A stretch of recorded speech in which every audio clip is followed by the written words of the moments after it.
Hi guys, this is विवेक। मैं एक field sales executive हूँ, माने कि एक गिग वर्कर हूँ और साथ में रोजी रोटी का फाउंडर भी हूँ। तो आज के इस वीडियो में मैं आपको 2023 में 10 लाख रुपया किस तरह से आप कमा सकते हो रोजी रोटी के साथ, और नॉट ओनली विद रोजी रोटी बट आप एंटायर इस ऑनबोर्डिंग इकोसिस्टम के अंदर 10 लाख रुपया किस तरह से कमा सकते हो उसका कुछ ग्लिम्स बताने वाला हूँ। तो मैं एक वेबिनार लेता हूँ हर 15 दिन में, जहाँ पे इन डिटेल्स बताता हूँ कि किस तरह से आप प्लान कर सकते हो आपका अगला प्रोजेक्ट, आप किस तरह से आपका अर्निंग्स प्लान कर सकते हो और आपका टारगेट अचीव कर सकते हो। ये डिटेल में कवर करने की कोशिश करता रहता हूँ मैं हर एक वीडियो में। तो आज का वीडियो कुछ खास है क्योंकि ये कंप्लीटली आप किस तरह से प्लान कर सकते हो ताकि आप पूरा एक साल भर में 10 लाख रुपया मिनिमम कमाए। बट याद रखिए, ये 10 लाख रुपया वेंडर या एक टीएल के लिए है, एफएससी के लिए अभी वहां तक नहीं पहुंच पा रहे। एफएससी मिनिमम 30 to 40,000 रुपीज कमा पा रहे, दैट इज आवर मोटो।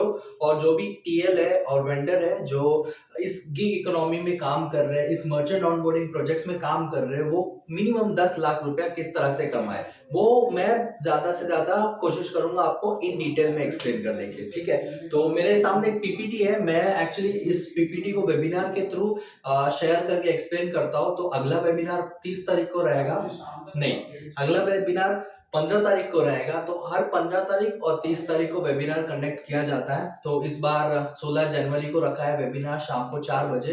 तो उस वेबिनार में मैं 23 things not to do in 2023 वो उस पे मैं एम्फसाइज करने वाला हूँ। लेकिन लास्ट वेबिनार में जो एक्सप्लेन किया हूँ मैं, उसका कुछ ग्लिम्स मैं आपके थ्रू शेयर करूंगा। तो जैसे कि मैंने कहा कि 10 लाख रुपया आपको कमाना है पूरे साल भर में, एंड ये किस तरह से कमाया जाता है। तो उसको उससे पहले आपको इस गिग इकोनॉमी कैसे चलता है, ये मर्चेंट ऑनबोर्डिंग के जो भी प्रोजेक्ट्स है, जो एप्लीकेशन डाउनलोड्स के प्रोजेक्ट है, वो कैसे चलता है वो आपको समझना पड़ेगा। ठीक है, तो मैं दो मॉडल बताता हूँ यहाँ पे एक होता है पॉइंट टू पॉइंट मॉडल और दूसरा होता है हब एंड स्पोक मॉडल। आपको सबसे पहले ये मॉडल समझना पड़ेगा कि अगर आपको पैसे कमाना है तो कौन सा मॉडल आपके लिए बेस्ट है। ठीक है, तो ये जरूरी नहीं है कि आपको यही मॉडल पे फॉलो करना है या फिर हब एंड स्पोक मॉडल पे फॉलो करना है। आप समझ के ले लो, मैं जो समझाने की कोशिश कर रहा हूँ। तो बेस्ड ऑन दैट आप डिसीजन ले सकते हो कि यार मेरे लिए यही सही है या नहीं नहीं मेरे लिए हब एंड स्पोक मॉडल सही है। तो आपको उस पॉइंट पे एक्सप्लेन करना है। तो पॉइंट टू पॉइंट मॉडल में मान लो जैसे ए पॉइंट ने प्रोजेक्ट लिया है किसी से, वो बी को दिया, बी ने किसी से लिया है, वो सी को दिया है, सी ने किसी से लिया है, वो डी को लिया है, डी ने ई को दिया है। तो ये प्रोजेक्ट फ्लो इस तरह से होता है। तो मान लो जैसे यहाँ पे 100 रुपया मेन प्राइस है, तो नीचे आते आते वो हो सकता है कि कुछ कमीशन रख के 90 रुपीज हो जाए, यहाँ से आते आते हो सकता है कि ये 80 रुपीज हो जाए, यहाँ से जाते जाते ओ कंफ्यूजन हो गया। देखो ए प्राइसिंग में इस तरह से कंफ्यूजन होता है। तो जहाँ पे पॉइंट टू पॉइंट मॉडल पे ऑपरेट करते हो तो अलग अलग पॉइंट्स पे आपको डिफरेंट प्राइसिंग मिलता है। ठीक है, तो हो सकता है कि किसी के पास प्रोजेक्ट है वो, लेकिन उसने सिर्फ व्हाट्सएप मैसेज पे फॉरवर्ड कर दिया है और मेरे पास प्रोजेक्ट है करके कह रहे हैं और 5 रुपए कमीशन रख लिया। अगर किसी को 35 रुपीज से मिल रहा है, कोई 30 रुपए में फॉरवर्ड कर रहा है, कोई वही मैसेज 25 रुपए में फॉरवर्ड कर रहा है, तो वो पॉइंट टू पॉइंट मॉडल होता है जहां पे सभी के पास वो प्रोजेक्ट होता है, बट एक्चुअल उसका सोर्स क्या है, वो प्रोजेक्ट कहाँ से आया है, किसने कितने में लिया है, वो उसका कुछ भी अंदाजा नहीं रहता है। बस वो मैसेजेस फॉरवर्ड होता रहता है और ये पूरा गोल हो जाता है इसमें।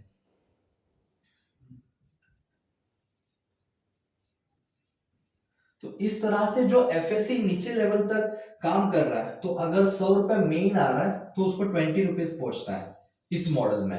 तो हो सकता है कि कोई कोई 20 रुपए में भी काम करके अच्छे नंबर्स दे दे और बीच में इस सारे मॉडल्स में पैसा कमा ले। लेकिन ये हो रहा था जब फोन पे, पेटीएम, गूगल पे काम कर रहा था बहुत अपने हाई स्केल पे, तब ये चीज बहुत ज्यादा हिट हुआ था, बहुत ज्यादा चल रहा था। लेकिन धीरे धीरे जैसे जैसे साल घटते गए, 2014, 15, 16, 17, 18, 19, 20 तक आ गए, तो ये मॉडल में ना बहुत सारे ग्लिचेस आने लग गए जहां पे सब लोग मैसेज फॉरवर्डिंग में बिलीव ज्यादा कर रहे थे और काम करने में कम विश्वास रख रहे थे। मेरे पास कुछ मैसेज आया कि चलो एक प्रोजेक्ट आया है 90 रुपीज में, मैं मेहनत नहीं करना चाहता हूँ, मैं सिर्फ मैसेज फॉरवर्ड करना चाहता हूँ और वहां का पैसा यहाँ पे रोटेट करना चाहता हूँ और उसके बेसिस में कुछ पैसे कमाने के लिए देख रहा हूँ, क्योंकि ये मॉडल प्रूवन था, ये मॉडल सक्सेसफुल था जब 2014, 15, 16 में पेटीएम, फोन पे, गूगल पे, 18, 19 में भारत पे जब मॉडल ये चल रहा था, बहुत ज्यादा पैसे कमा रहे थे सिर्फ मैसेज फॉरवर्ड करने से और एक ग्रुप क्रिएट करके उस ग्रुप में लोगों को ऐड करने से। ठीक है, ये हो गया पुराना मॉडल। बट जैसे टाइम के साथ आपको चेंज होना पड़ता है, टाइम के साथ आपको इनोवेशन लेके आना पड़ता है, आपको अपडेट होना पड़ता है, तो ये मॉडल से लोग अभी मूव हो रहे हैं अब एंड स्पोक मॉडल। तो जैसे कि ये मॉडल आप समझ रहे हो राइट, आपको बहुत कंफ्यूजन लग रहा है, सब पॉइंट्स कहाँ पे जा रहा है, कहाँ से प्रोजेक्ट आ रहा है, कौन दे रहा है, किस तरह से चलाना चाहिए। तो ये मैसेजेस फॉरवर्डिंग में पूरा डिटेल्स नीचे तक नहीं जाता है और नीचे जो काम होता है ना वो अच्छा काम नहीं होता है। तो मतलब इस प्रॉब्लम क्या है इस मॉडल में, मैं वो भी एक्सप्लेन करना चाहूंगा कि इसमें सबसे पहले आपको एश्योरेंस नहीं मिलता है किस चीज का, बट ऑब्वियस पेमेंट का एश्योरेंस नहीं मिलता है। ठीक है, बट ऑब्वियस है ना कि अगर यहाँ से पेमेंट नहीं आ रहा है या एक जगह से पेमेंट गैप हो गया तो पूरे आगे के चेन में प्रॉब्लम आने वाला है। तो इस हिसाब से जब आप पॉइंट टू पॉइंट मॉडल में काम कर रहे हो तो वहां पे पेमेंट का एश्योरेंस से मिलना बहुत मुश्किल हो जाता है, क्योंकि वो व्हाट्सएप मैसेज फॉरवर्ड होता है या फिर अननोन ग्रुप्स एक ग्रुप क्रिएट करते हैं और वहां पे मैसेज सर्कुलेट करते हैं और नीचे लेवल पे जो काम कर रहे हैं you will not be sure about the payment. बहुत लोगों के साथ ये होता है, आई एम श्योर कि you guys will agree to this कि हाँ भाई इसमें ये मॉडल में थोड़ा प्रॉब्लम हो रहा है हमको पेमेंट का। इसके अलावा और क्या प्रॉब्लम आता है कि डिस्पैरिटी आता है। इसकी वजह से क्या होता है कि कोई भी प्रोसेस को डिफाइन करना, उसको उस हिसाब से चलाना, एक प्रॉपर वे में चलाना बहुत प्रॉब्लम आ जाता है, क्योंकि किसी को कुछ पता नहीं रहता है, सब व्हाट्सएप मैसेज फॉरवर्ड करते हैं और प्रोजेक्ट स्टार्ट करवा देते हैं। बट उस प्रोजेक्ट के पीछे का ऑब्जेक्टिव समझना मुश्किल हो जाता है, क्योंकि पेटीएम, फोन पे जब आप काम करोगे ना वो बहुत सिंप्लीफाइड मोनोटोनस काम है, वहां पे आपको कुछ एक्स्ट्रा लेके आने की जरूरत नहीं पड़ता है, कुछ इंफॉर्मेशन देने की जरूरत नहीं पड़ता है और बस जाना वहां पे और उस पर्टिकुलर मर्चेंट को ऑनबोर्ड कराना, बाकी सारे चीज बाकी के मार्केटिंग स्ट्रेटेजीज के थ्रू फुलफिलमेंट होता है। इसकी वजह से वो मॉडल पेटीएम, फोन पे चल सकता था और सभी लोग पैसे भी कमा पाते थे। बट जैसे जैसे टाइम बदल रहा है तो क्लाइंट्स का रिक्वायरमेंट्स बदल रहा है, क्लाइंट्स अलग तरीके से सोच रहे हैं, उनका ऑब्जेक्टिव अलग हो रहा है एंड इस चीज में ये पॉइंट टू पॉइंट मॉडल में वो ऑब्जेक्टिव मीट करना बहुत ज्यादा मुश्किल जा रहा है because of disparity and then unfair practices होता है। अनफेयर प्रैक्टिसेस क्यों होता है? अनफेयर प्रैक्टिसेस इसलिए होता है कि अगर 100 रुपए से कुछ प्रोजेक्ट चल रहा है मार्केट में और नीचे बच्चे को सिर्फ 20 रुपए मिल रहा है, बट ऑब्वियस है वो प्रोजेक्ट करेगा और फ्रॉड करने की कोशिश करेगा और ज्यादा से ज्यादा फ्रॉड करेगा ताकि वो पैसा ज्यादा कमाए एंड इस चक्कर में अनफेयर प्रैक्टिसेस का बढ़ जाता है। जैसे हम लोग फिलहाल अभी कैशी प्रोजेक्ट रन कर रहे हैं, कैशी में भी एक अलग अलग तरीके के लोग अनफेयर प्रैक्टिसेस कर रहा है, क्योंकि ये आदत हो चुका है। भले ये मॉडल पे काम नहीं कर रहे, ये मॉडल पे शिफ्ट हुए, बट वो आदत बन गया है ना नीचे, वो दिक्कत दे रहा है सभी को। तो अनफेयर प्रैक्टिसेस होता है कि अ, लोगों को पैसे कम मिल रहा है करके वो शॉर्टकट निकालते हैं, कुछ फ्रॉड एक्टिविटीज करते हैं, इसके वजह से क्लाइंट पे भी इम्पैक्ट होता है और ओवरऑल प्रोजेक्ट लंबा नहीं चल रहा है। आपने देखा होगा कि फोन पे, गूगल पे, पेटीएम कितने लंबे सालों तक चला क्योंकि उनका रिक्वायरमेंट्स अलग था। बट टाइम चेंज होते साथ रिक्वायरमेंट चेंज हो रहा है एंड देन वो रिक्वायरमेंट मीट नहीं होने के कारण प्रोजेक्ट से आधे रास्ते पे बंद हो रहा है। तो अपने को ज्यादा से ज्यादा फोकस करना है, जो जेन्युइन वेंडर्स है, जो एक्चुअली फील्ड पे सही ढंग से काम कर रहे हैं, इन सबको इकट्ठा आना पड़ेगा एंड देन कुछ तो ऐसे प्रैक्टिसेस करना पड़ेगा जहां पे प्रोजेक्ट लंबा चलेगा एंड सभी लोग इस प्रोजेक्ट के थ्रू पैसा कमाएंगे। तो ये पैसे कमाना आसान है, लेकिन ये सारे चीजों की वजह से इतने सारा क्लटरनेस हो गया इसके अंदर, इतने सारे लोग आए, कौन किससे क्या काम करवा रहा है किसी को कुछ आइडिया नहीं, इसके वजह से लोग ये फिगर तक पहुंचना बहुत मुश्किल हो गया।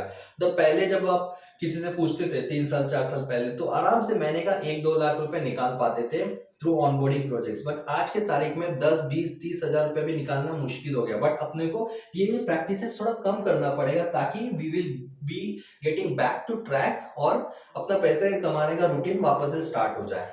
ठीक है, तो इसके अलावा लैक ऑफ कंट्रोल। कोई प्रोजेक्ट अगर आप चला रहे हो तो आपके पास डायरेक्ट कंट्रोल नहीं है, क्योंकि ये जंबलनेस हो गया ना, यहाँ पे कहाँ पे किस तरह से जा रहा है कोई आइडिया नहीं है। इसके कारण लैक ऑफ कंट्रोल है। जब अपने हाथ में कंट्रोल नहीं है, प्रोजेक्ट किस तरह से चलाना है वो आइडिया ही नहीं आता है किसी को, क्योंकि वही ए से बी से जाता है, बी से सी जाता है, सी से डी, डी से ई, ई से एफ, बता दें कितने लेयर्स नीचे चला जाता है एंड देन कंट्रोल छूट जाता है।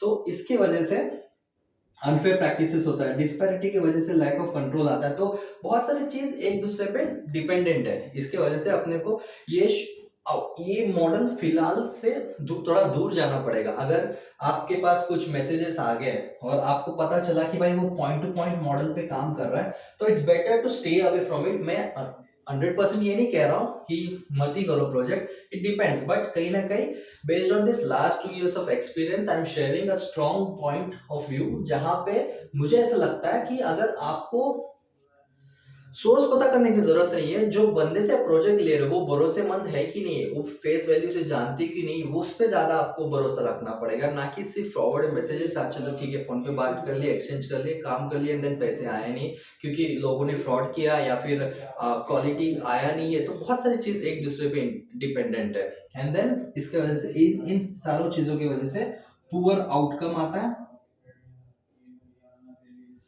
पुअर आउटकम की वजह से बट ऑब्वियस है पेमेंट में प्रॉब्लम आएगा। फिर से वो चीज हुई घूम फिर के वहां पर ही आया एश्योरिटी पेमेंट, क्योंकि क्लाइंट जो चाहता है वो चीज ग्राउंड पे एग्जीक्यूट हुआ नहीं है, फ्रॉड होता है, इसकी वजह से पुअर आउटकम आया। पेमेंट टाइमली नहीं आता है, तो पेमेंट टाइमली नहीं आने के कारण पुअर आउटकम आता है, या फिर अनफेयर प्रैक्टिसेस के कारण पेमेंट नहीं आता है। तो मेरा समझाने का पॉइंट यही है कि भाई बहुत कुछ एक दूसरे पे निर्भर हो जाता है एंड देन सब कोलैप्स हो जाता है नीचे। तो इसके वजह से पेमेंट नहीं मिलता है एंड इसके वजह से काम ढंग का नहीं होता इस पर्टिकुलर मॉडल पे। तो मैं बहुत ही कचरा कर दिया हूँ यहाँ पे, क्योंकि ये चीज ही ऐसा हो गया मार्केट में कि पॉइंट टू पॉइंट मॉडल पे ना बहुत ज्यादा दिक्कत हो रहा है काम करने के लिए। तो let's move on to understand the new innovation in this industry, the new method, the new model which most of the top agencies are trying to follow this and then are trying to implement this on ground। मतलब कि बड़े agency जो भी काम कर रहे हैं ना, वो कोशिश कर रहे हैं कि हम ये मॉडल पे ज्यादा से ज्यादा फोकस करें, ताकि पॉइंट टू पॉइंट में जो मैंने अभी तक कचरा बनाया था वो सारा क्लियर होके इस मॉडल पे अच्छे से एक रिजल्ट ओरिएंटेड काम करें। तो वो भी मैं आपको बता देता हूँ कि किस तरह से। लेकिन उससे जाने से पहले आपको इस पे जाने से पहले पॉइंट टू पॉइंट मॉडल को आइडेंटिफाई कैसे करना है वो चीजों के 5-6 पॉइंट्स बताता हूँ। तो सबसे पहले है कि आप जिससे प्रोजेक्ट ले रहे हो वो प्रोजेक्ट देने वाला बंदा भरोसेमंद है क्या। भले सोर्स कहाँ से भी आया हो, भले वो डायरेक्ट क्लाइंट है डायरेक्ट क्लाइंट नहीं है, उससे फर्क नहीं पड़ता है। बहुत ऑफ दी एजेंसीज एक प्लेटफॉर्म है, जैसे रोजी रोटी एक प्लेटफॉर्म है, वहां पे कोई भी आके प्रोजेक्ट लेके जा सकता है, पेमेंट का रिपोर्ट्स देख सकता है। तो एक प्लेटफॉर्म है, हम लोग किसी को डायरेक्ट प्रोजेक्ट आउटसोर्स नहीं करते। मतलब क्लाइंट्स आते हैं, लिस्ट करते हैं उस पर्टिकुलर प्लेटफॉर्म पे एंड देन वहां से फिर प्रोजेक्ट डिस्ट्रीब्यूशन होता है। तो it's just a platform, it's not a agency kind of a thing जहां पे हम लोग डायरेक्ट प्रोजेक्ट एफएससी को देते हैं या डायरेक्ट प्रोजेक्ट टीएल को देते हैं। तो एक वेरीफाइड वेटेड प्रोसेस रहता है, उस प्रोसेस के थ्रू आपको जाना पड़ता है and then if you are validated, if you are coming with all the proper documentation, वो प्लेटफॉर्म पे आप रजिस्टर कर सकते हो। तो it's just a platform, it's not a distribution channel. ठीक है, I hope I made the point कि exactly most of the agencies क्या कर रही है, बड़े एजेंसीज क्या कोशिश कर रहे हैं। तो they are building a platform basically. तो इसमें आपको रोजी रोटी के बारे में नहीं सोचना है, आपको बाकी एजेंसीज के बारे में नहीं सोचना है, आपको आपके पैसे के बारे में सोचना है, आप जो प्रोजेक्ट ले रहे हो उसके बारे में सोचना है। तो ये दो चीजों के लिए आपको सबसे पहले जिससे प्रोजेक्ट ले रहे हो वो बंदे का फेस वैल्यू आप समझते हो क्या, उसको जानते हो क्या। Face value in the sense इसके पहले आपने इनके साथ प्रोजेक्ट किया क्या, इनका पेमेंट टर्म्स किस तरह से था, ये आपको रिपोर्ट्स पे सपोर्ट करते क्या, अगर पेमेंट नहीं आए तो किस तरह से सपोर्ट करते आपको। ये सारा चीज आपको बैकग्राउंड चेक करना पड़ेगा। बैकग्राउंड चेक से अच्छा अगर आपने कंटिन्यूस इस पे काम किया तो ट्रस्ट बिल्ड होता है। अगर फर्स्ट टाइम है तो आपको ये देखना है कि आपको प्रोडक्ट कितने अच्छे से एक्सप्लेन कर पा रहे हैं, या फिर जैसा होता है ना कि व्हाट्सएप पे मैसेज फॉरवर्ड कर दिया तो हो सकता है कि उसको प्रोडक्ट नॉलेज ज़्यादा नहीं है, आप क्वेश्चन पूछोगे तो आप आपको हेल्प नहीं कर पाएंगे। लेकिन अगर कोई हब एंड स्पोक मॉडल पे काम करेगा ना, उसको उसका पर्टिकुलर प्रोडक्ट के बारे में इन एंड आउट सब कुछ डिटेल में पता रहेगा। तो आप जितना सवाल पूछोगे ना उससे चार गुना जवाब मिलेगा, उस प्रॉपर जवाब मिलेगा आपको। तो आपको ये चेक करना है कि मेरे प्रॉब्लम्स के सॉल्यूशन मिल सकता है क्या, मुझे टाइमली पेमेंट का क्या एश्योरिटी है, रिपोर्ट्स का ट्रांसपेरेंसी कैसा है, और पेमेंट टर्म्स का अंडरस्टैंडिंग है क्या उसको, कब प्रोजेक्ट कब कोई केस रिजेक्ट होता है, कैसे अप्रूवल होता है, क्या वैलिडेशन प्रोसेस है इसके पीछे। अगर आपके सवालों के सारे सेटिस्फाइड जवाब मिल रहा है आपको, and then you are ready to go with that particular person irrespective of is working in point to point model और हब एंड स्पोक। लेकिन पॉइंट टू पॉइंट मॉडल में अगर वो काम कर रहा है तो उसको शायद इन सारे जवाबों का सवालों का जवाबों का सवाल जो भी है इन सारे क्वेश्चंस का आंसर नहीं मिलने वाला है। तो इससे आपको ये कॉन्फिडेंट आएगा कि अगर उसने आपके क्वेश्चंस का आंसर दिया है ना तो फॉर श्योर बहुत कुछ आपको सपोर्ट कर सकता है आगे जब प्रोजेक्ट लाइव होगा। तो एक्चुअल सपोर्ट आपको कब लगता है, जब फील्ड पे गए, कुछ मर्चेंट ऑनबोर्डिंग कर रहे हैं, ओटीपी नहीं आया, एंड देन वहां पे बोलेंगे यार छोड़ दो आज काम। इस तरह से नहीं होता, राइट। वो जो स्ट्रगल करते हैं ना लोग कि भाई ओटीपी नहीं आया, जहां से प्रोजेक्ट लिए, जो सोर्स है या फिर कुछ क्लाइंट से साथ बात कर रहे हैं, तो वो स्ट्रगल जो करते हैं ना कि भाई मेरा बंदा नीचे खड़ा है, उसको अभी चाहिए मतलब चाहिए, उस तरह से जो एटीट्यूड रखते हैं ना, वो एक्चुअली आपको बरोबर सपोर्ट करेंगे। तो आपको वो भी चेक करना है कि अगर कोई प्रॉब्लम आया तो उस प्रॉब्लम का सॉल्यूशन कितने टाइम ड्यूरेशन में मिल रहा है आपको, कितने अच्छे से मिल रहा है, ये सारा चीज आपको ध्यान देना है, ठीक है। एंड देन अगर वो बोलता है कि हाँ मैंने रोजी रोटी से लिया है, और रोजी रोटी आपको डायरेक्ट प्रोजेक्ट नहीं देगी क्योंकि आप वेरीफाइड पर्टिकुलर वेटेड वेंडर नहीं हो, अपने वो प्रोसेस के थ्रू गया नहीं। तो आपको ये पता चलेगा चलो ठीक है इसका सोर्स रोजी रोटी है, भले मैं डायरेक्टली उनके साथ काम नहीं कर रहा हूँ बट हाँ सोर्स ये सही है तो मैं काम कर सकता हूँ। या फिर कोई और एजेंसी जिसका मैं अभी नाम तो नहीं ले पाऊंगा, लेकिन अगर आपको लगता है कोई और एजेंसी है जहाँ पे हाँ भाई ये यहाँ से प्रोजेक्ट आ रहा है ना, ठीक है मुझे एश्योरिटी मिल जाएगा पेमेंट का, तो आपको सोर्स के साथ जो बंदा आपको प्रोजेक्ट डिस्ट्रीब्यूशन कर रहा है ना उस पर ज्यादा भरोसा होना चाहिए। एंड देन अगर समझ में नहीं आ रहा तो एक बार सोर्स चेक कर दो और वो बंदा जिससे आप प्रोजेक्ट ले रहे हो वो चेक कर दो, एंड देन प्रोजेक्ट स्टार्ट करना है। लेकिन इसमें ज्यादा टाइम नहीं खपाना है, इसमें ज्यादा टाइम वेस्ट नहीं करना है, क्योंकि हो सकता है कि आपका जो 10 लाख का टारगेट है वो पीछे पीछे पीछे आता रहे, और मंथ ऑन मंथ जैसे खत्म होगा, जैन खत्म हो गया, फेब खत्म हो गया, तो आपका टारगेट बढ़ेगा। तो आपको ये चीज का भी ध्यान देना है कि जो भी सॉल्यूशंस आपको ढूंढना है फटाफट वेल विद इन टाइम ढूंढना है, ताकि आपका रेवेन्यू, ताकि आपका पैसे पे इम्पैक्ट ना पड़े, ठीक है। अब अभी समझाता हूँ मैं हब एंड स्पोक मॉडल कैसा होता है। हब एंड स्पोक मॉडल में ना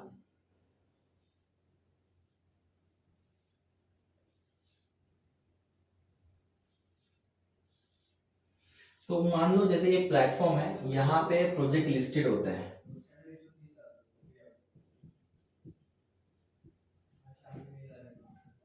ठीक है। यहाँ पे प्रोजेक्ट लिस्टेड होते हैं, एंड देन वो प्रोजेक्ट सिर्फ गिने चुने लोगों को मिलता है, सबको नहीं मिलता। मार्केट में वो प्रोजेक्ट सबके पास नहीं रहता है, सिर्फ गिने गिने चुने लोगों के पास ही रहता है वो प्रोजेक्ट, ठीक है। अब ये लोग क्या करते हैं कि अपना ही ग्रुप के अंदर सर्कुलेट करते हैं, एंड देन वो बंदा पर्टिकुलर अपना ग्रुप के अंदर सब इंटरकनेक्टेड रहता है।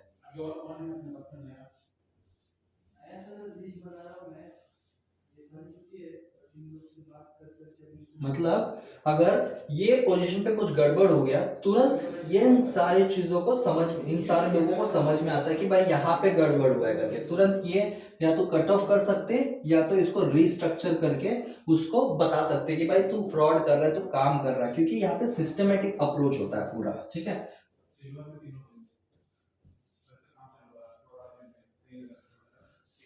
I hope you got my point कि हब एंड स्पोक मॉडल में कैसा होता है। तो ये मेन हब रहेगा, ठीक है, और इसके स्पोक्स रहेंगे पूरे। तो अगर कहीं पर भी गड़बड़ हुआ है ना तो तुरंत पता चल जाता है कि भाई इस बंदे ने फ्रॉड किया या इस बंदे की वजह से ये प्रोजेक्ट पे इनका इम्पैक्ट आ रहा है। तो ये पूरा सेंट्रलाइज्ड ऑपरेशन रहता है। तो इसके भी अपन पॉइंट्स बना लेते हैं कि क्या होता है।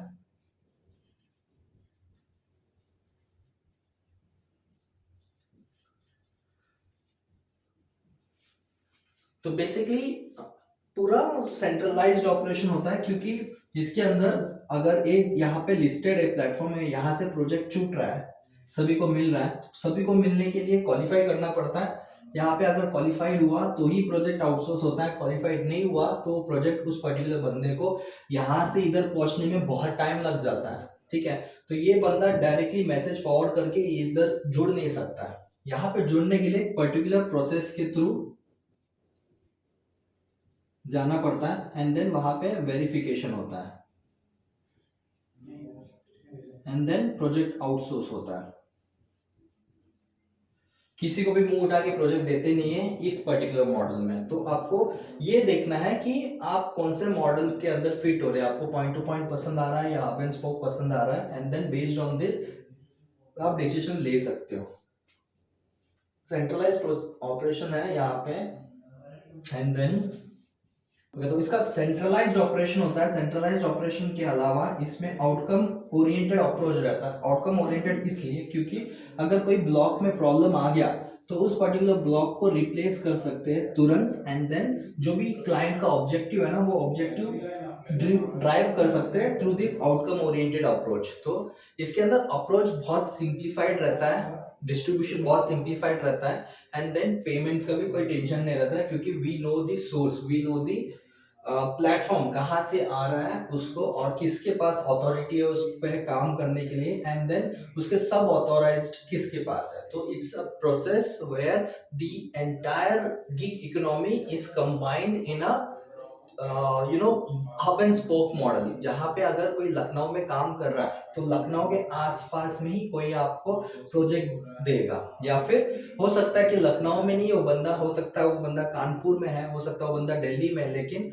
You know him by face value, you know कि हाँ भाई ये बंदे के साथ मैं बहुत देर से बहुत सालों से काम कर रहा हूँ, आई नो कि वो पेमेंट आने वाला है, कहाँ से प्रोजेक्ट आ रहा है, किस तरह से प्रोजेक्ट आ रहा है, वो सब लेना देना नहीं है, बट मुझे पता है कि हाँ मुझे जो रिक्वायर्ड सपोर्ट है वो सब मिलेगा। तो दिस इज द एक्चुअली अर्ब एंड स्पोक मॉडल। तो आई एम श्योर कि आप लोगों को थोड़ा बहुत क्लैरिटी मिला है कि मार्केट में क्या चल रहा है, क्या रिक्वायरमेंट है मार्केट में, एंड देन क्लाइंट्स के ऑब्जेक्टिव को किस तरह से मेट किया जाता है, एंड बेस्ड ऑन दैट आप थोड़ा समझ सकते हो कि मुझे अगर 10 लाख रुपए पूरे साल भर में पहुंचना है तो मुझे कौन सा मॉडल पे फिट होना है एंड किस तरह से मुझे काम करना है ऑन ग्राउंड। टीम बिल्ड करना है तो किस तरह से टीम बिल्ड करना है, किसके साथ मुझे रजिस्ट्रेशन करना है, किसके साथ मुझे साथ में रह के काम करना है। जरूरी नहीं है कि सोर्स में अगेन एंड अगेन एक कह रहा हूँ, जरूरी नहीं है कि आपको डायरेक्टली सोर्स को पकड़ना। अगर आप सोर्स को पकड़ने की कोशिश करोगे तो आपको रिक्वायर्ड सपोर्ट नहीं मिल पाएगा,